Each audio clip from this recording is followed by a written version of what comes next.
लाहौर में दूसरे रोज बारिश ने जल्द हलेक कर दिया। बारिश रुके हुए 2 घंटे से जायद का वक्त गुजर चुका है, लेकिन जौहरजी चौक से पानी निकाला ना जा सका। ट्रैफिक की रवानी मुतासिर हो रही है। मजीद जानते हैं चौबुर्जी चौक पर मौजूद डॉन न्यूज़ के रिपोर्टर गुलाम मुर्तजा से। गुलाम, बताइएगा इन इलाके के वासियों को किन मुश्किलात का सामना है और नकासी आप क्यों मुमकिन नहीं बना सकी?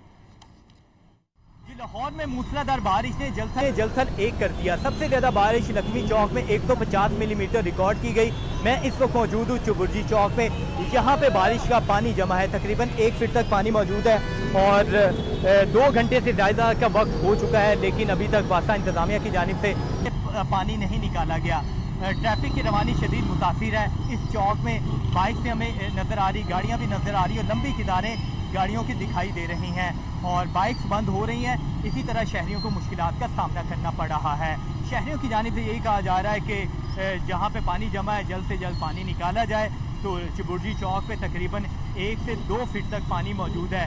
कई ऐसे पोश एरियाज हैं लाहौर में जहाँ पे अभी भी बारिश का पानी मौजूद है और महकमा मौसमियात की जानिब से मज़ीद पेशन गोई की गई है कि बारिश का ये सिलसिला रवा हफ्ते में जारी रहेगा। ज़िला इंतज़ामिया की बात करें तो ज़िला इंतज़ामिया ने तमाम अफसरान को हदायत की है कि वो फील्ड में रहें और जहाँ पे पानी मौजूद है वहाँ से जल्द निकासी आपको बेहतर बनाया जाए। तो चौबुर्जी चौक में पानी मौजूद है, शहरी शदीद मुश्किलात से 2-4 हो रहे हैं। लंबी कतारें लगी हुई हैं ट्रैफिक की और शहरियों की जानिब से एक ही मुतालबा किया जा रहा है कि जल्द से जल्द यहाँ से पानी निकाला जाए।